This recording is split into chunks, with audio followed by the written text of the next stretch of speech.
શ્રી ગણેશાય નમઃ. ઓમ નમઃ શિવાય. હર હર મહાદેવ.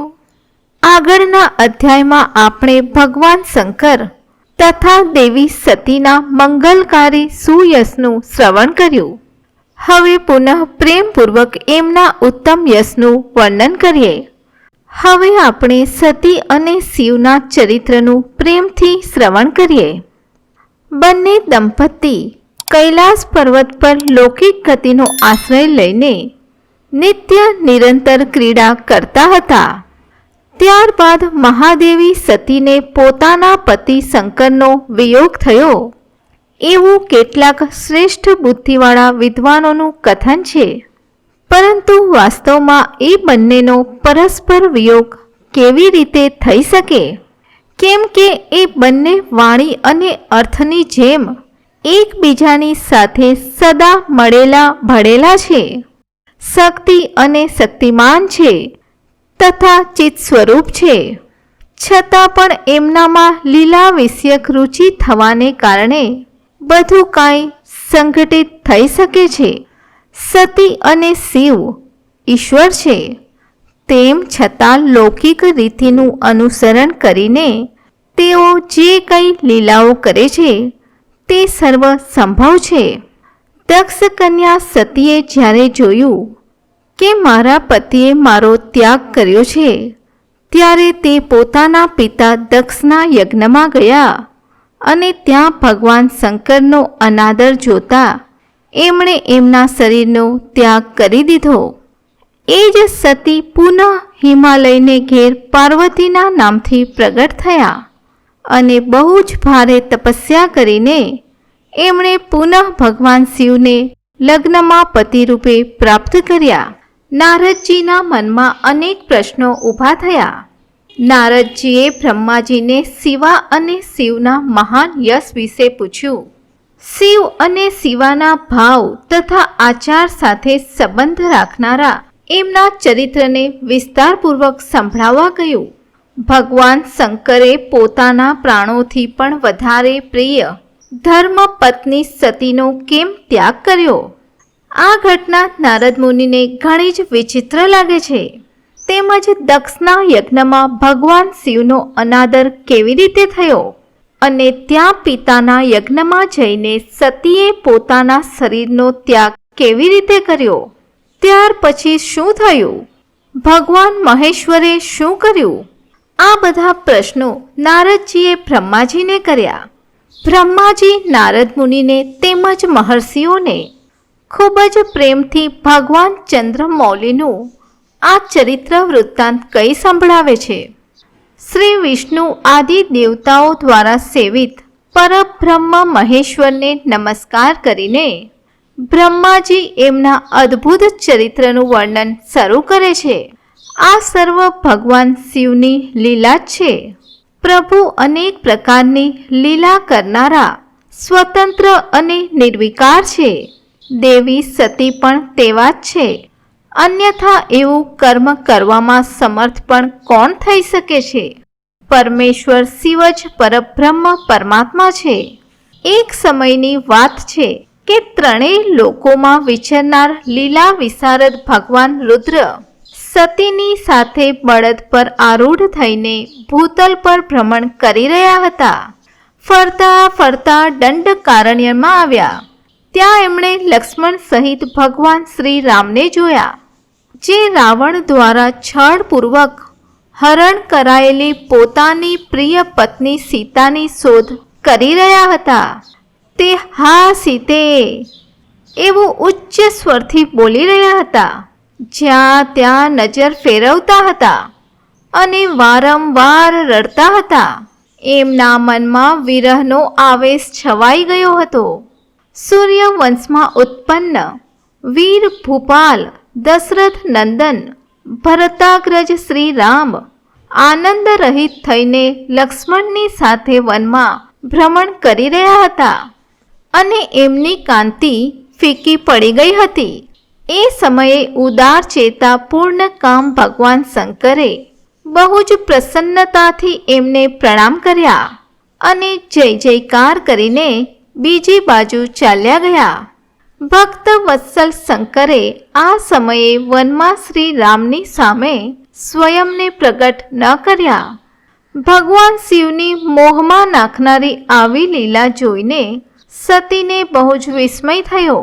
એ એમની યોગ માયાથી મોહિત થઈને સતીએ શિવજીને કહ્યું, હે દેવદેવ, હે સર્વેશ, હે પરબ્રહ્મ પરમેશ્વર, બ્રહ્મા વિષ્ણુ વગેરે બધા દેવતા આપની જ સદા સેવા કરે છે.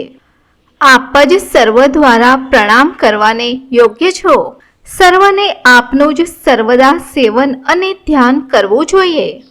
વેદાંત શાસ્ત્ર દ્વારા યત્નપૂર્વક જાણવા યોગ્ય નિર્વિકાર પરમ પ્રભુ આપ જ છો. હે નાથ, આ બંને પુરુષો કોણ છે? એમની આકૃતિ વિરહ વ્યથાથી વ્યાકુળ જણાય છે.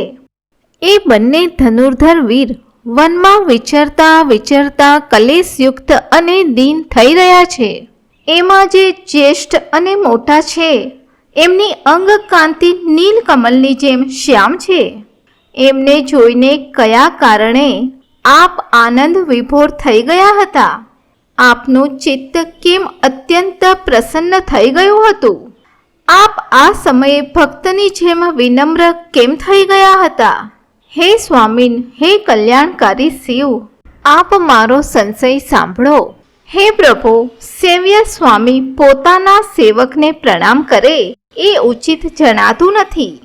કલ્યાણમયી પરમેશ્વરી આદિ શક્તિ સતી દેવીએ શિવની માયાને વશીભૂત થઈને જ્યારે ભગવાન શિવને આ પ્રકારે પ્રશ્ન કર્યો ત્યારે સતીની આ વાત સાંભળીને લીલા વિશારદ પરમેશ્વર શંકર હસીને કહ્યું, હે દેવી સાંભળો, હું પ્રસન્નતાપૂર્વક તમને વાત કહું છું, જેમાં કોઈ છળ નથી. વરદાનના પ્રભાવથી જ મેં એમને આદરપૂર્વક પ્રણામ કર્યા છે. આ બંને ભાઈવીરો દ્વારા સન્માનિત છે. એમના નામ છે શ્રી રામ અને લક્ષ્મણ. એમનું પ્રાગટ્ય સૂર્યવંશમાં થયું છે અને બંને રાજા દશરથના વિદ્વાન પુત્રો છે. જે ગોરા રંગના નાના ભાઈ છે એ સાક્ષાત શેષના અંશ છે, જેમનું નામ લક્ષ્મણ છે, અને મોટા ભાઈનું નામ શ્રી રામ છે. એમના રૂપે ભગવાન વિષ્ણુ જ પોતાના સંપૂર્ણ અંશથી પ્રગટ થયા છે. ઉપદ્રવ હંમેશા એમનાથી દૂર જ રહે છે. સાધુ પુરુષોની રક્ષા અને અમારા લોકોના કલ્યાણ માટે જ પૃથ્વી પર અવતીર્ણ થયા છે. આવું કહીને સૃષ્ટિ કરતા ભગવાન શંભુ ચૂપ થઈ ગયા. ભગવાન શિવની આવી વાત સાંભળીને સતીના મનને વિશ્વાસ થયો નહીં. આવું કેમ ન થાય? ભગવાન શિવની માયા બહુ જ પ્રબળ છે. તે તો સંપૂર્ણ ત્રિલોકીને મોહમાં નાખવાવાળી છે. સતીના મનમાં મારી વાત પર વિશ્વાસ નથી એવું જાણીને લીલા વિશારદ પ્રભુ શંકરે શિવાને કહ્યું, હે દેવી, મારી વાત સાંભળો.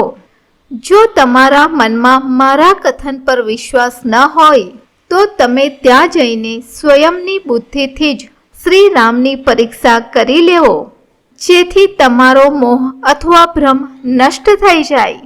તમે ત્યાં જઈને પરીક્ષા કરો ત્યાં સુધી હું આ વડના ઝાડ નીચે ઊભો છું. ભગવાન શિવની આજ્ઞાથી ઈશ્વરી સતી જ્યાં રામ અને લક્ષ્મણ હતા ત્યાં ગયા અને મનમાં વિચારવા લાગ્યા કે હું વનચારી રામની પરીક્ષા કેવી રીતે કરું. તેથી માતા સતીએ સીતાનું રૂપ ધારણ કરીને રામની પાસે પહોંચ્યું એવો વિચાર કર્યો. જો રામ સાક્ષાત વિષ્ણુ છે તો તે બધું જ જાણી લેશે, નહીં તો પછી એ મને નહીં ઓળખી શકે. આવો વિચાર કરીને માતા સતી સીતાનો વેશ લઈને શ્રી રામની પાસે એમની પરીક્ષા લેવા માટે ગયા. સતીને સીતાના રૂપમાં આવેલા જોઈને શિવનો જપ કરતા કરતા રઘુકુળ નંદન શ્રી રામ બધું જાણી ગયા અને હસતા હસતા એમને નમસ્કાર કરીને બોલ્યા. શ્રી રામે સતીના વેશમાં સીતાજીને આવેલા જોઈને સતીજીને કહ્યું કે હે સતીજી, આપને નમસ્કાર છે. આપ પ્રેમપૂર્વક બતાવો કે ભગવાન શંભુ ક્યાં ગયા છે? તમે પતિ વિના એકલા જ આ વનમાં કેમ અને કેવી રીતે આવ્યા? હે દેવી, તમે તમારું રૂપ છોડીને શા માટે આ નૂતન રૂપ ધારણ કર્યું છે? મારા પર કૃપા કરીને એનું કારણ જણાવો. શ્રી રામચંદ્રની આવી વાત સાંભળીને સતી એકદમ જ આશ્ચર્યચકિત થઈ ગયા. તે શિવજીએ કહેલી વાતનું સ્મરણ કરીને યથાર્થ સમજીને બહુ જ લજ્જિત થયા.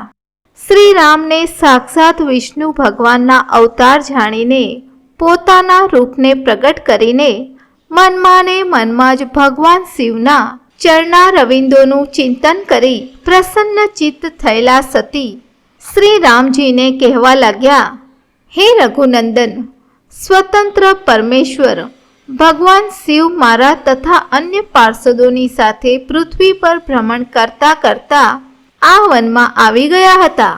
અહીં એમણે સીતાની શોધમાં લાગેલા લક્ષ્મણ સહિત આપને જોયા. એ વખતે સીતાને માટે તમારા મનમાં કલેશ દુઃખ વધારે હતા અને તમે વિરહ શોકથી પીડિત જણાતા હતા. આ અવસ્થામાં તમને પ્રણામ કરીને શિવજી ચાલ્યા ગયા અને પેલા વડના વૃક્ષની નીચે હજી સુધી ઊભા છે. ભગવાન શિવ બહુ જ આનંદ સાથે તમારા વૈષ્ણવ રૂપના ઉત્કૃષ્ટ મહિમાનું ગાન કરી રહ્યા હતા. જો કે એમણે તમને ચતુર્ભુજ વિષ્ણુ રૂપે નથી જોયા, તેમ છતાં દર્શન કરતા જ એ આનંદ વિભોર થઈ ગયા હતા. આ નિર્મલ રૂપ જોતા એમને ખૂબ જ આનંદ થયો.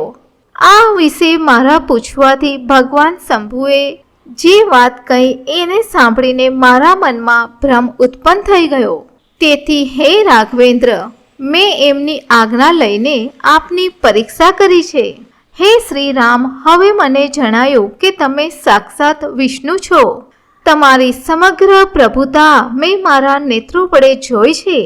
હવે મારો સંશય દૂર થઈ ગયો છે. તો પણ હે મહામતે, તમે મારી વાત સાંભળો. મને સાચે સાચું બતાવો કે તમે ભગવાન શિવના વંદનીય કેવી રીતે થઈ ગયા. મારા મનમાં આજ એક સંદેહ છે, એ દૂર કરી દો અને શીઘ્ર જ મને પૂર્ણ શાંતિ પ્રદાન કરો. સતીનું આવું વચન સાંભળીને શ્રી રામના નેત્ર પ્રફુલ્લ કમળની જેમ ખીલી ઉઠ્યા. એમણે મનમાં ને મનમાં પોતાના પ્રભુ ભગવાન શિવનું સ્મરણ કર્યું. સાથે એમના હૃદયમાં પ્રેમના પૂર રેલાયા. શિવજીની આજ્ઞા ન હોવાને કારણે તે સતીની સાથે ભગવાન શિવને નિકટ ન ગયા અને મનમાં ને મનમાં એમના મહિમાનું વર્ણન કરીને શ્રી રઘુનાથજીએ સતીને કહેવાનો પ્રારંભ કર્યો. ઓમ પશુપતયે નમઃ. ઓમ દેવાય નમઃ. ઓમ મહાદેવાય નમઃ.